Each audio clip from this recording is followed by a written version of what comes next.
Hello, and thank you for attending this webinar, ABM, How to Advance from Pilot to Program. In this webinar, we'll discuss how to determine where you are in the demand spectrum and provide some real-world insights about how to implement an ABM pilot or improve your current ABM program. I'm Tony Riley. I'm a Senior Vice President and Partner here at the MX Group, and I have the pleasure of working with clients like many of you every day facing similar marketing challenges. MX is an integrated B2B marketing agency, and we're proud partners of Sirius Decisions.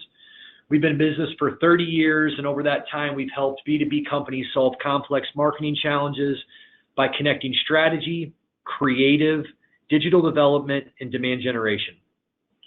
We're very pleased to bring you today's webinar as part of our ongoing series of thought leadership in the B2B marketing space. I'd like to welcome and recognize my guest, Jonathan Tam.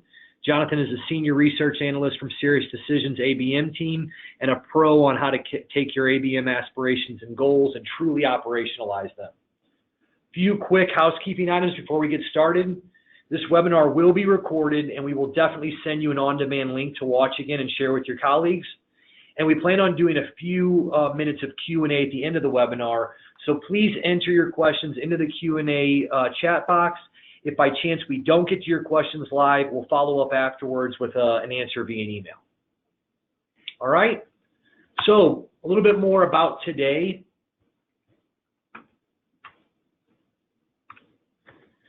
We're going to start off by covering what ABM is and isn't. It's an often used term, and there's a lot of confusion we find around what ABM is and isn't. And so Jonathan's going to start by really clarifying that using a very easy way to dissect the term and really point out what is true ABM.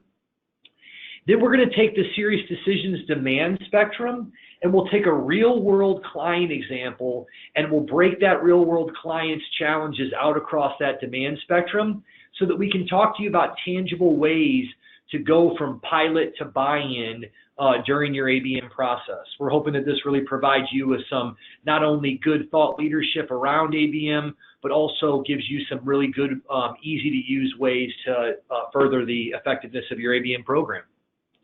So with that said, I'm going to hand it over to my colleague Jonathan, and Jonathan's going to get us going on what ABM is and isn't. All right. Well, thanks a lot, Tony, and happy to be here today. Because a big message that I talk to clients about all the time is, what is ABM? And a lot of times I find it's easier to describe what ABM is by talking about what it isn't. And when we do that, by looking at these two different demand approaches, one that we call marketing to accounts or traditional B2B demand, or the other side, which is ABM, or the high side of account-based marketing. If we start on the marketing to account side, this is where companies or sales teams will typically pursue accounts based on what the overall business strategy is, or what their product strategy is, or frankly, what sales wants. These are my top 100 accounts. Can you go market to them? There's nothing wrong with this approach, but in this approach, we would find all the contacts within these accounts, and we would push the tactics and the offers that we typically would want to message to them based on things like buyer journey stage, or maybe based on the persona and who they are. And when we do that, what we're doing is looking to score the activity on there like we would leads. We're scoring based on what's their fit to our overall profile, or what activities have they made. And we're going to judge the success of these demand programs, or these marketing to accounts programs, based on how many leads we're able to deliver over to sales and partners, right? How many leads or how much pipeline are we generating? Now, again, nothing wrong with that approach, and there's absolutely a fit for those in any organization. But when it comes to account-based marketing, the key thing you're going to see here as the difference is the whole idea of insight. We're going to use insight to select the right accounts and to prioritize the right accounts that we're going to deploy these account-based marketing approaches to. And to do that, these insights are going to be derived from account plans that sales typically has that help us understand what buying center within the account, or what contacts within that account, and what are their specific goals. And we're going to choose the tactics we're going to deploy, not just based on what we want to, but based on these insights, based on the preferences or the needs of our key buyers within these buying centers and within these accounts. And we'll also judge the success, not only just by leads and pipeline, while still important, but also by things on how are we influencing the account? How are we growing that account? How are we changing the health at that account, or the relationship we have with our key buyers within that account? And also, how are we making our sales teams or our partners more productive through our account-based marketing approach? Now, when we talk about this, this is where we look at it from a demand spectrum approach. And the demand spectrum is a framework that we use that's got three main elements. The first element is the x-axis along the bottom here. And this is the degree of account insight, or the idea of what do we know about that account and what information do we have, not only of the account, but deeper within there, which we'll cover as we go along. The second element is the y-axis. This is the degree of alignment or collaboration between sales and marketing, one of the key tenets of account-based marketing, because you can't do this just by marketing or without sales. Then the third element is this idea of an overlay, or how we're able to customize our programs. And when we talk about customization, there's four key factors there that go beyond just content that, again, we'll cover. And we'll look at each of these three elements deeper and go through a real life example like Tony mentioned. But before we do that, I want to layer on those two different demand approaches. The first two, what we call defined demand and focused demand, fall on the marketing to account side. And you can see here, there's varying levels of account insights that we have here, and varying levels or lower level of alignment between sales and marketing. But when we get to those ABM approaches and that serious decision, we define three account-based marketing approaches. The first two, named in industry account-based marketing, require a higher level of insight and a higher degree of collaboration between sales and marketing and a higher degree of customization. And if you do the one-to-one large account ABM, this is where you need the highest amount of insight, highest amount of collaboration, and highest amount of customization. So to help bring this spectrum to life, let's walk through a real life example. And this is a client that we've worked with over the past couple of years here, and we're going to call them Alpha Corp. Okay? And Alpha Corp is a $250 million healthcare IT firm. They focus on selling to hospitals and doctors and providers in areas like that. Now, they came to us and they said, we've got a known universe of 5,000 accounts. We know all 5,000 hospital systems and doctors that we want to sell to. And so for us, that screamed, or for them, that screamed a named account-based approach. And so they executed an account-based marketing pilot there. And what they found was actually, as they went through this, they were really lacking the results to get that buy-in to further their ABM strategy and their ABM programs. Okay? And so to understand or to diagnose what was going on there, we wanted to look at this in the eyes of the demand spectrum. And so this is, again, where we look at those three different elements around insights, engagement or collaboration between sales and marketing, and customization. So let's start with insights and see where they fell, first of all. Okay? And to do that, we need to understand what's on the spectrum of account insights. It starts on the far left here with basic account insights. And this is where you've got very little information around the individual accounts. Maybe you know the names of them, but that's pretty much about it. Otherwise, you're just operating off of general market information around what accounts are in that space. As you move to the right to expanded account insights, this is where we've got some unverified, some basic data around the accounts within here. So you might have things like firmographic size, are they large or are they small, and some additional data or spend and contact within those accounts. When you move further to the right, comprehensive account insights, this is where now we've verified a lot of that data. We start to extend the amount of information or insights we have based on the contacts or the hierarchy within that account, or how the buying centers and the relationship between the different personas exist. And we're starting to get some unverified insight through some additional tools as well. But when you get to the far right, the highest degree of account insights is what we call advanced account insights. And the biggest word here, or the most important word in this definition, is dynamic. The insights that we have around these accounts are comprehensive, they're validated, and they're dynamic. They're constantly changing and being upgraded. So now let's take a look at where Alpha Corp fell on this demand spectrum. And when we assessed them, they actually fell in the basic account insights. Again, they knew all 5,000 accounts they wanted to go to, but that was pretty much all they had there. So Tony, as you think about companies like Alpha Corp and around account insights, what are ways that you've worked with organizations around improving the level of insights they have? You know, it's a good question, Jonathan. I think the first thing that when we're working with companies like Alpha Corp is just to really make them understand that insights is not as hard of a goal. Collecting insights is not as hard of a goal as it may sound. I think a lot of times when we start to work with organizations, insights can be like, feel like things that are hard to reach, that take a lot of time to uncover, or that by their own nature really have to be hard to find. And that's not really true. When we think about insights, it's really just collecting information like you showed on the spectrum here that allows us to increase the relevancy of our communication. So, I like to look in the wild and look for organizations like that are out there that are doing things well, that are collecting those types of insights. And so, here's just an example of 4 companies that feel like they do a good job of not only collecting information about their customers up front, but continuing to collect information throughout the process and then refining the products and the information they provide based on that information. So that can be something like Stitch Fix, where you ask a set of questions up front, they send you corresponding close after that, and then based on what you send back and what you select, they continue to use that as a level of insight in order to further refine what they send you in the future. Dollar Shave Club's another example where they ask you some questions up front, and then based off of what you're buying from them, they recommend other products that could fall into the same suite. These are obviously B2C examples, but I provide these because these are companies that are making very relevant communications and providing customized offerings like you would to a very broad spectrum, and they're doing it in a very simple way. So if I was looking at a company like AlphaCore, the first thing I might suggest is some data acquisition, analysis, and modeling.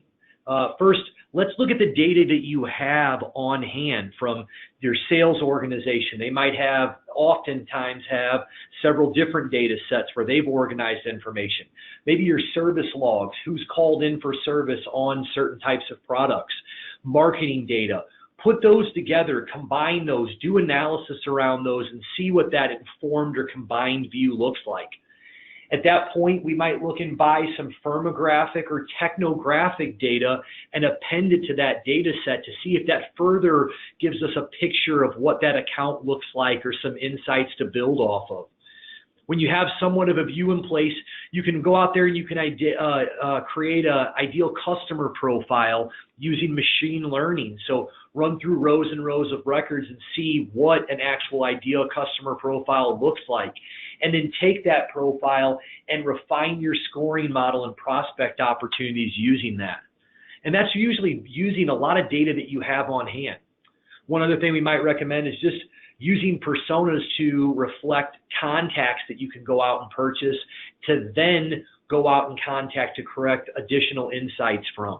So data acquisition, analysis, and modeling is really an easy way to get some level of understanding or insights right off the bat.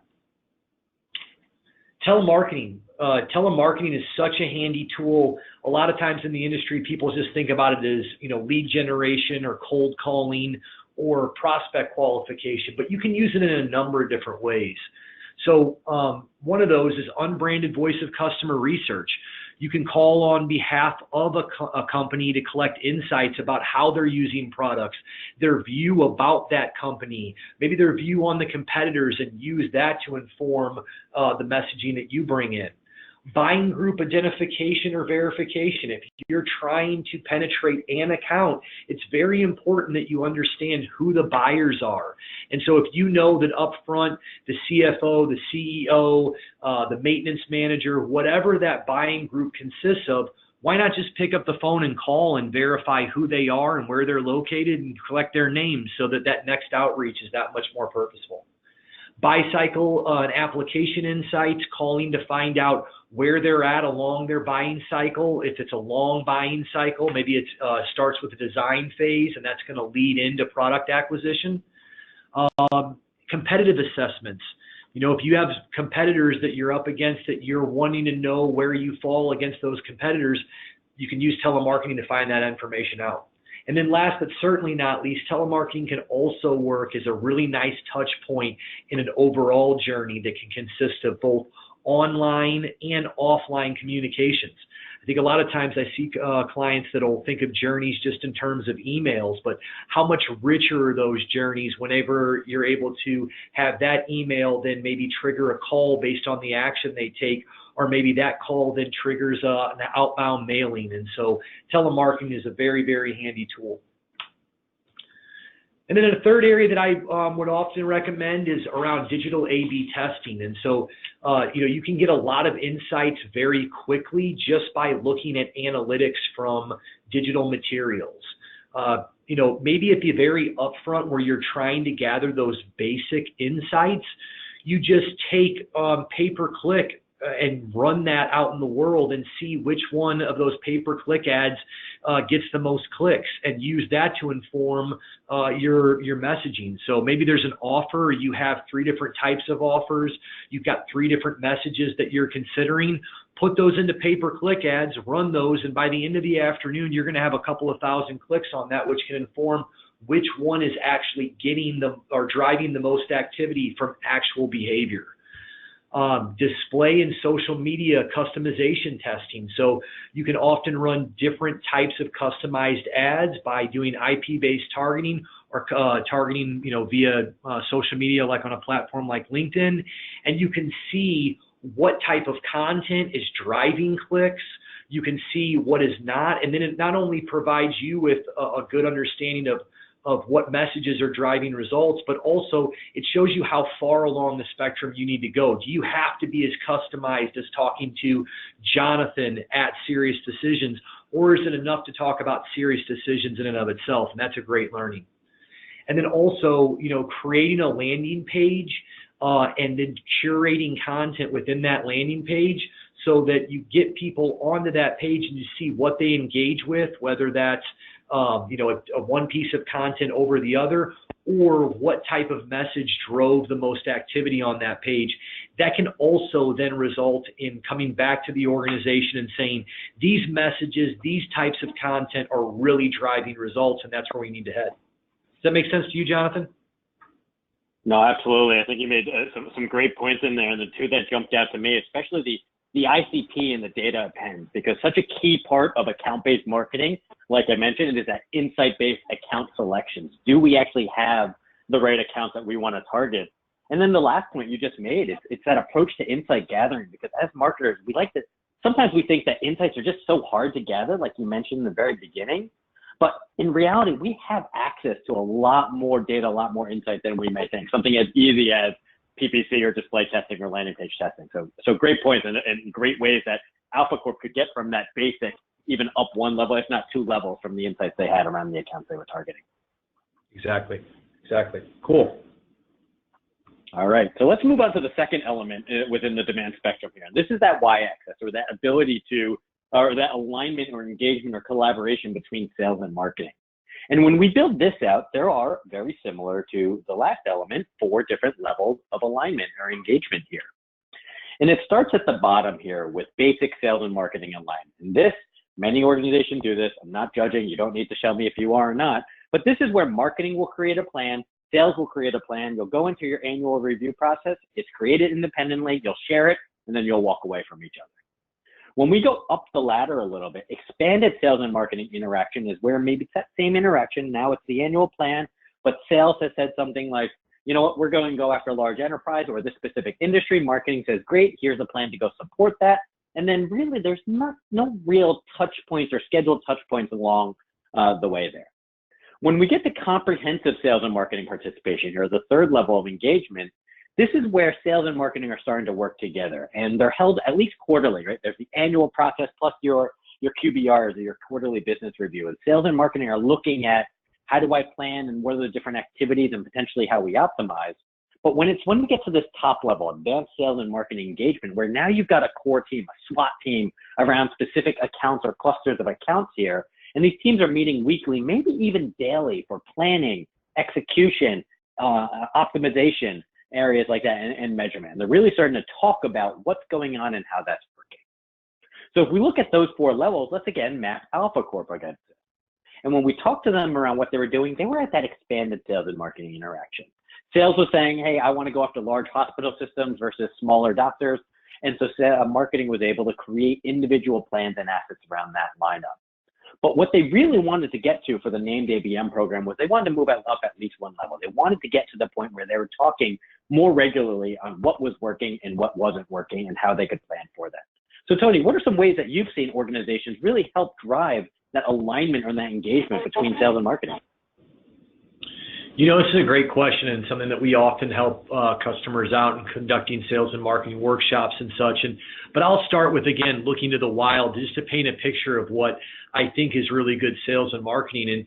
And I recently had an experience where my 3 sons talked me into buying a new truck, and I thought that the experience I had with the GMC dealer was a great example of sales and marketing alignment. And that might sound crazy to some people on the phone, but truly, from my initial interaction where I found a truck that I was interested in, filled out a form online, was contacted, provided additional information, took a test drive, went through the process of going home, collecting more information, all the way up through when I signed the paperwork, it felt like one holistic group. You couldn't tell that there was a handoff between sales and marketing. I never got the experience where I felt like there was a ball dropped. And even going one step past that to how they've actually automated the process of tracking my activity in my new vehicle and telling me where service is available and how I can achieve service.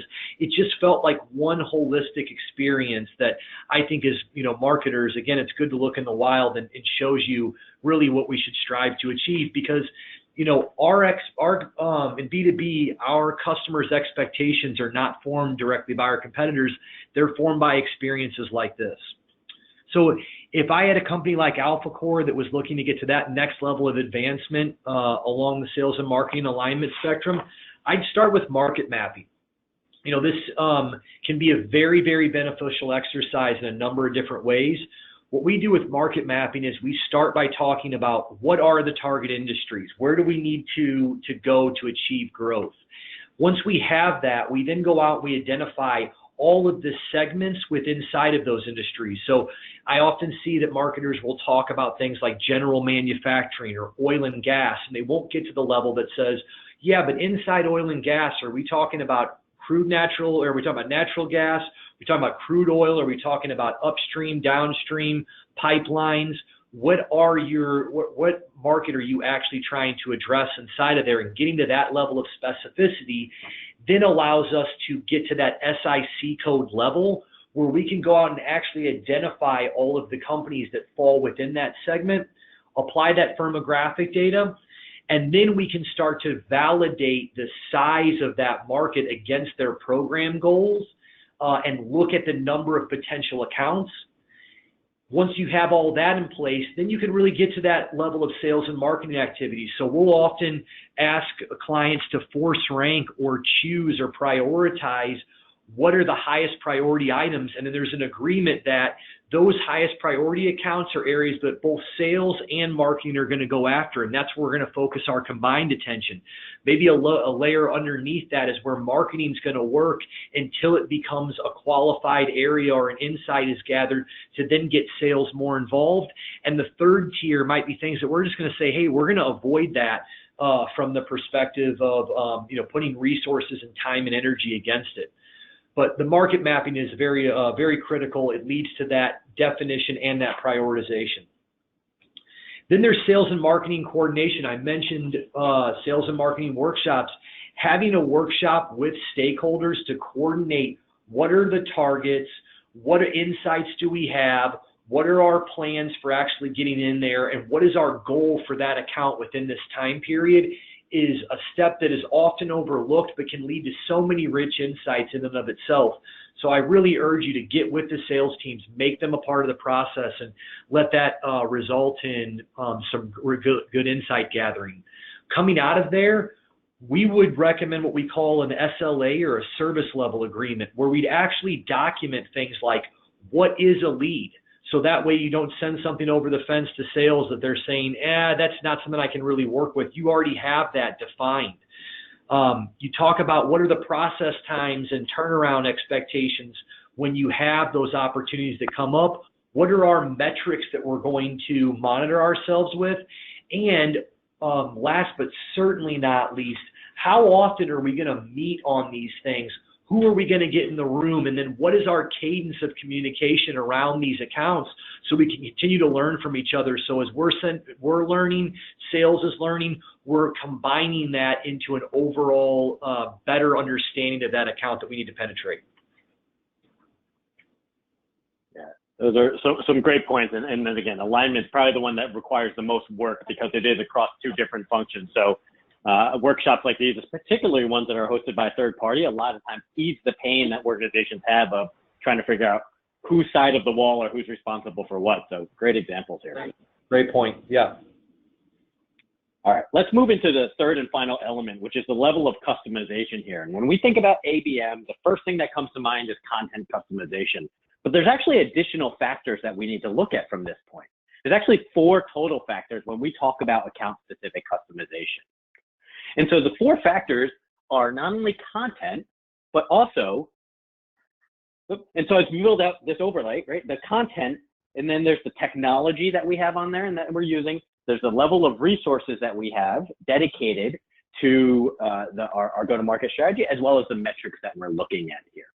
And so we're going to go through these one by one. And when we look at each of these, there are both internal factors that we as an organization need to take care of, as well as external impact on what this looks like for our prospects or our customers. And so from a content standpoint, again, similar, we go left to right, limited to advanced customization here. The first example is limited customization, where you've got maybe a high-level strategy documentation of what I want to go to, but there's very little account info here. There's very little customization that's happening. So in this first example, one of our clients, Infor, this is just their typical homepage, right? Corporate overview, everyone's got one, whether it's a web page, a brochure, both, but there's nothing really tailored to individual accounts or verticals here. At the next level, from a focused customization here, this is where we're looking at a specific market or specific industry. We've got some of the content that's personalized. So same company, Infor, now this is their equipment rental vertical, and you can see the imagery changes here. They're starting to personalize against the front loader, and they're using terms like telematics that are going to help within the equipment industry. When you get to coordinated customization, this is where you're starting to look at some account-based contact needs, and we're identifying what are those needs of specific contacts in the content that we have. So this is an example from Adobe where they were targeting some key verticals here. And you could see they created simple blocking and tackling tools here, like a media broadcast and entertainment breakfast, or an executive event, a ski event, a wine dinner for strategic accounts. But again, very customized based on the needs and the preferences of the individuals within those verticals they were targeting. And then when you get to the final one, advanced customization, this is where you're doing a full audit. What do I have from a content perspective to support this one account and the needs of that account? And how do I map that back to those needs? And this is an example from SAP where they were targeting JP Morgan Chase. And you could see here that they had internal activities above the line, such as identifying the individuals and the marketing plan, and activities below the line are those external needs saying, you know what, we're going to have specific webcasts when I target JP Morgan Chase, and when we're going to have sponsorship activities at all the big New York sporting events. And also in the middle here at Sapphire, one of their biggest events, they're essentially going to roll out the red carpet for individuals from this target account and give them that personalized, customized experience from that standpoint. So customization is a big area now. Tony, what are your thoughts on customization and some things that you've worked with the clients on? You know, Jonathan, again, I mentioned this a minute ago, but I think customization is a big key. And, you know, our expectations aren't formed by our direct competitors. They're formed by the world around us. This is a screenshot from my family's Netflix account. There's 5 of us, and every one of us has our own profile, and the content that's within there is curated to our expectations. And, you know, we even laugh. We can tell when one of us accidentally uses the other's profile, because then, you know, I might have Mickey Mouse popping up into my content, and I can tell that my youngest son, Michael, has been on there, you know, watching what he likes to watch. And so, you know, this type of experience and customization is something that's rooted throughout our experiences today. If I was talking to Alpha Core, who was at that lower level of the customization spectrum, I'd probably provide them some really easy ways to get into customization. The first being nurture customization. So, you know, you can do a lot by just taking your nurture content and using account insights to create multiple nurture journeys. So really just make the email that has the asset behind it feel customized to that group, and try to do some types of nurture customization. Maybe it's on a market specific level, maybe it's an account specific level, but use what you know in order to customize your nurture journey.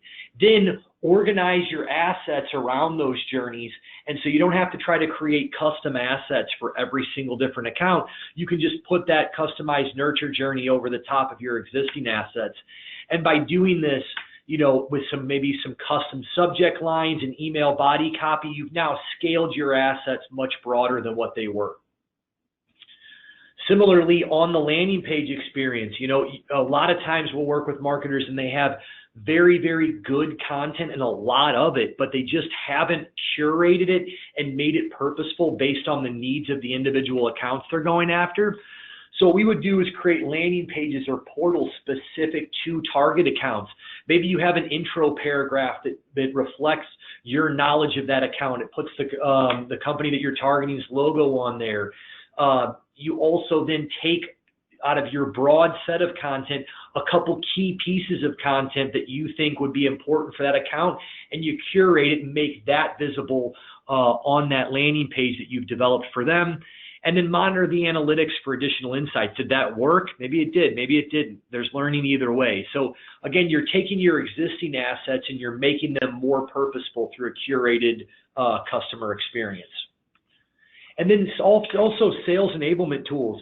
As you're collecting this learning, don't forget to get that out to the front line, to give it to the sales team, so they are the most outward facing expression of the brand. And so by arming them with that information, it allows them to address their communication much more purposefully. It's like walking into a party and finding out somebody's name, so later on when you run into them, you can say, hey, Jonathan, let's talk about whatever. It makes it such a much more easy engagement.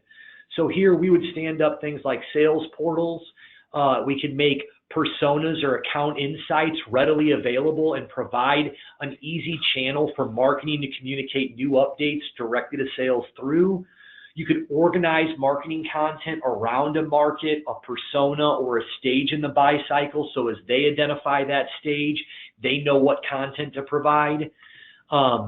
And then even like sales tools, maybe quote generators that allow for, or presentation builders that allow for one-to-one customized output without a lot of taxing time on that sales team. Those are also critical. So just a couple of ways to use your existing content and assets in more purposeful ways, and to take your existing or ongoing insights collection and get that out to your sales team so that they have that much more of a relevant experience. Perfect. All right, let's move on to the next factor within customization, and this is resources. And so again, if we start at limited customization, especially in the context of account-based marketing, this is where there's really no resource that's aligned to account-based marketing. There's no one dedicated towards it, and they're not even starting to look at this from an external agency perspective. When you get to focused customization, this is where you've got that elusive half of an individual, right? That part-time individual that's responsible for figuring out what this account-based marketing thing is on the side of their normal daily job here. And externally, this is where third parties typically would come in and help there, third-party agencies in areas like that. At coordinated customization, this is where we finally have an FTE, a full-time employee that's dedicated towards understanding the account and what we can do from an ABM standpoint. And we're starting to lean on agencies, again, more from a customization, a content, landing page, sales proposal generators, things like that, like Tony just mentioned. And when we get to advanced customization, this is where we might have a dedicated team, or a project management office, something like that, a center of excellence that's focused on account-based marketing. And as an organization, we're looking at upskilling our staff on what is account-based marketing and what can that do for us. Now, Tony, I would ask you for examples of how you've helped clients here, but since you are an integrated B2B marketing agency, I think that would just be your entire company pitch at that point, if I'm not mistaken, right? That's right, Jonathan. I don't think that'd be fair then. All right, so let's move on to the third customization factor within the overlay here, and that's going to be around technology. Oh, sorry, and when we look at where Alpha Corp was, they were kind of in that extended focused customization standpoint. They had a part-time resource, and so they were starting to look at other agencies that they can get help so they can get to a larger launch.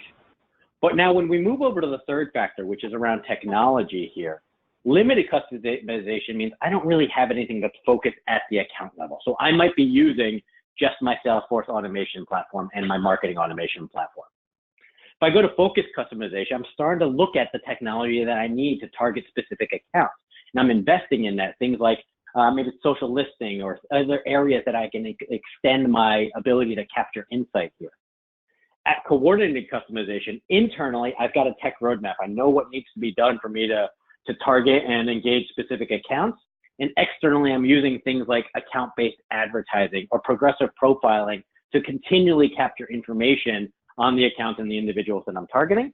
And when I get to advanced customization, that's where I'm starting to look at some broader engagement tools. And I want to start to understand all the different activities and touch points across sales and marketing. So I'm investing in things like customer engagement platforms.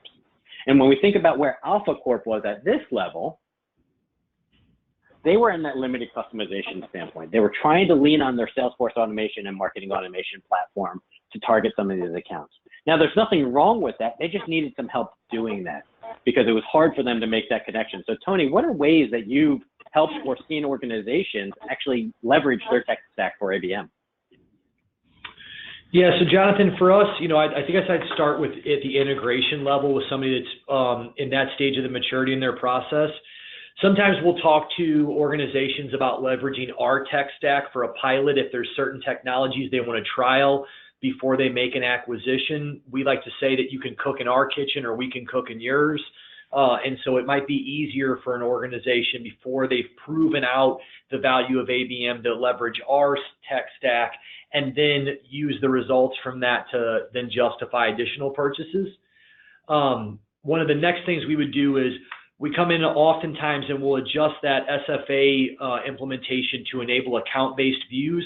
A lot of those platforms don't roll up activity to an account level, and that's vital in account-based marketing. And then we'll also look at ways that we can integrate or improve the integration between Salesforce automation and marketing automation. So are we getting data from the SFA to the map? There may be interactions from sales applied to content customization or nurturing timing, and also are we getting data from the marketing automation platform back over to the SFA? So, maybe there's content engagement we want to arm with sales or have used to trigger them into a follow-up. We also look at optimization. So, where can we really optimize the marketing automation platform, to have deeper integration with our website or improved use of customization and automation, starting to really do account-based journeys and scoring models. We also will look at, how can we really get syncing going between multiple platforms to really enable that marketing automation process. So I mentioned this earlier, but are you, as part of your process and your platform, limited to only what you can do through email and online? We can often work to sync between platforms so that once a scoring threshold is hit, that goes over into a telemarketing platform. The output from that telemarketing call then syncs back into the marketing automation platform, which can then trigger activity. A quote generator, if we put a quote generator in place, let's make sure that once a quote is generated by sales, that activity is sunk back over in the map so that then that can trigger out a different type of journey, understanding that they've got a quote in hand.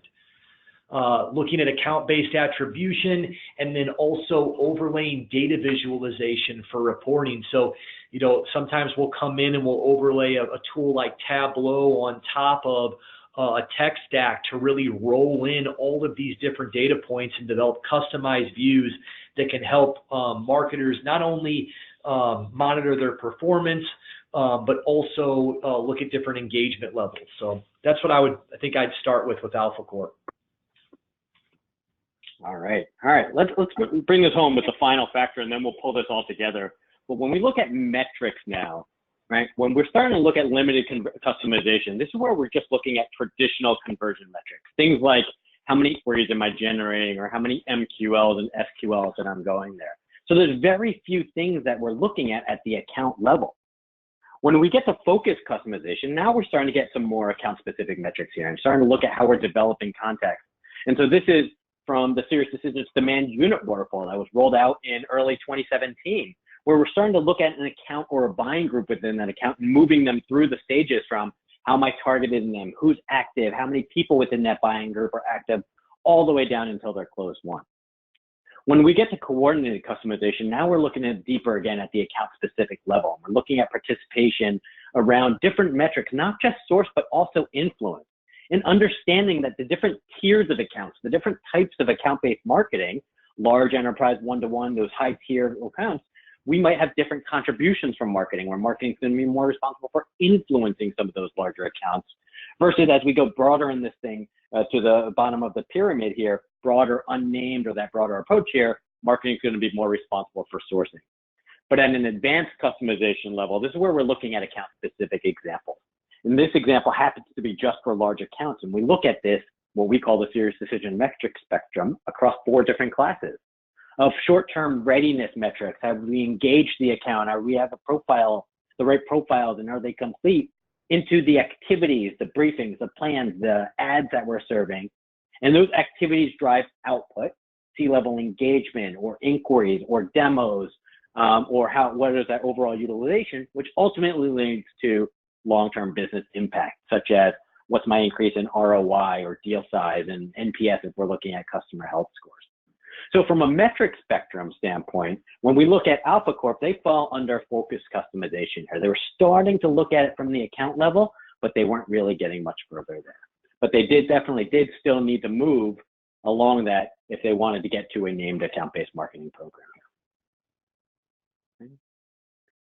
Now, the important part when we're thinking about measurement for ABM talks about strategy and goal setting. We looked at this way back in the beginning. It's not about just leads and pipeline like we talked about in marketing accounts.